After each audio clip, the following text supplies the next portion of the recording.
মিটিংৰ পৰা 4 গুণা বেছি আছিল না মানুহ সম্পাদক আসেনি না আমি 4 গুণা আগে থাকিম কংগ্রেস 4 গুণা পিছত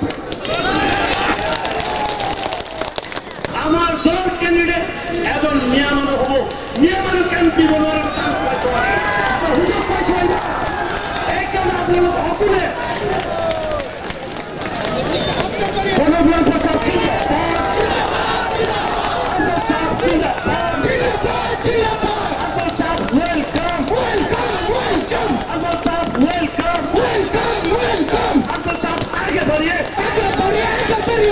সামগ্ৰী সমষ্টিত আগতে যোৱা 10-15 বছৰত বহুবাৰ আমি গণসভা দিছিলোঁ কিন্তু কংগ্ৰেছে গুণ্ডাৰাজ আৰু গুণ্ডাতন্ত্ৰৰ কাৰণে তেওঁলোকে আমাক ইয়াত সভা সমিতি কৰিব দিয়া নাছিল ৰাস্তাত কাটি থৈছিল নাইবা গছ কাটি পেলাইছিল কেতিয়াবা গাড়ী ভাঙিছিল আমাৰ কৰ্মীসকলক আক্ৰমণ কৰিছিল আৰু আজিৰ দিনত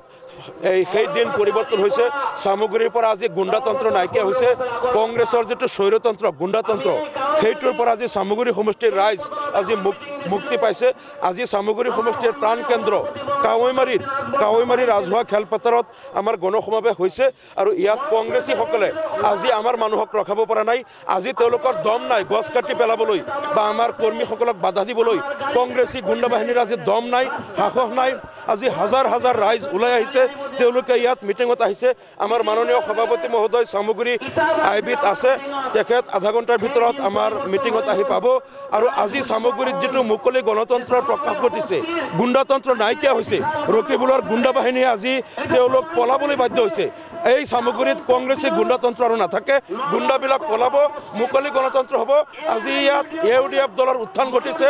ইউডিএফ দলে আমি ৰাতি 12টা লৈকে আমি ইউডিএফ কৰি আছো কোনো গুণ্ডাৰ কংগ্ৰেছী গুণ্ডাৰ আজি দম নাই ইয়াত বাধা দিবলৈ আৰু সামগ্ৰীৰ পৰা গুণ্ডাতন্ত্ৰ নাইকিয়া হ'ব ৰকিবুলৰ পতন হ'ব ইয়াত মুক্ত গণতন্ত্ৰৰ উত্থান হ'ব অহা 2026 চনতো ইয়াত ইউডিএফৰ বিধায়ক হ'ব আৰু 2024ত নগাঁও লোকসভা সমষ্টিত ইউডিএফৰ সাংসদ হ'ব আজি সামগ্ৰী সমষ্টিৰ বিশাল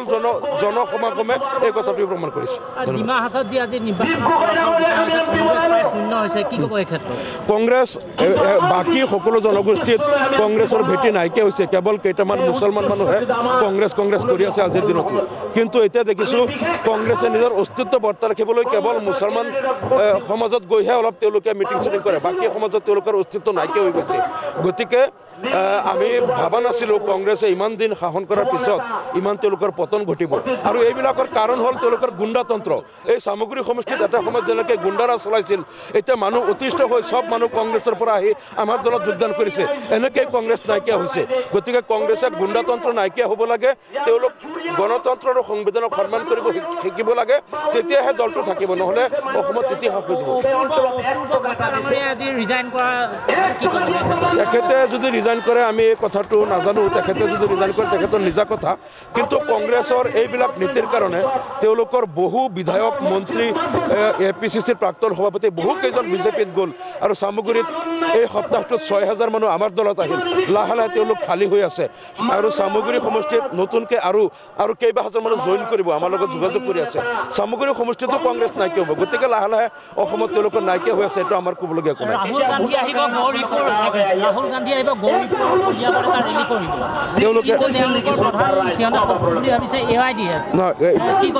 কংগ্ৰেছ এইকাৰণেই নাইকিয়া হৈছে কাৰণ তেওঁলোকে বিজেপিক শত্ৰু বুলি জ্ঞান কৰা নাই বিজেপিক তেওঁলোকে বন্ধু বুলি জ্ঞান কৰিছে বিজেপিৰ দখলত যিমান সমষ্টি আছে তাত তেওঁলোকে একো অভিযান নচলায় অৰ্থাৎ বিজেপি জিকি গ'লে তেওঁলোকৰ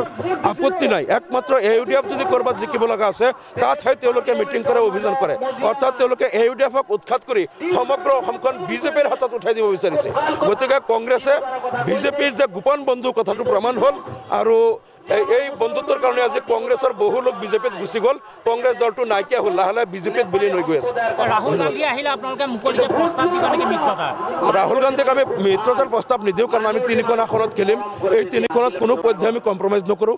বাকী তেওঁলোকে 11টাত ক'ত খেলিব নেখেলিব খেলক আমাৰ কথা নাই এই 3টাত আমি কোনো পধ্যে কম্প্ৰমাইজ নকৰোঁ আমাৰ গতিকে মিত্ৰতাৰ দৰকাৰো নাই মিত্ৰতা নকৰাকৈ আমি জিকিব পাৰিম আজি আপোনাক অলপ ব্যতিক্ৰমীভাৱে দেখা গ'ল ৰাইজৰ মাজত মঞ্চত নহয় ৰাইজৰ মাজত বহি থকা দেখা গ'ল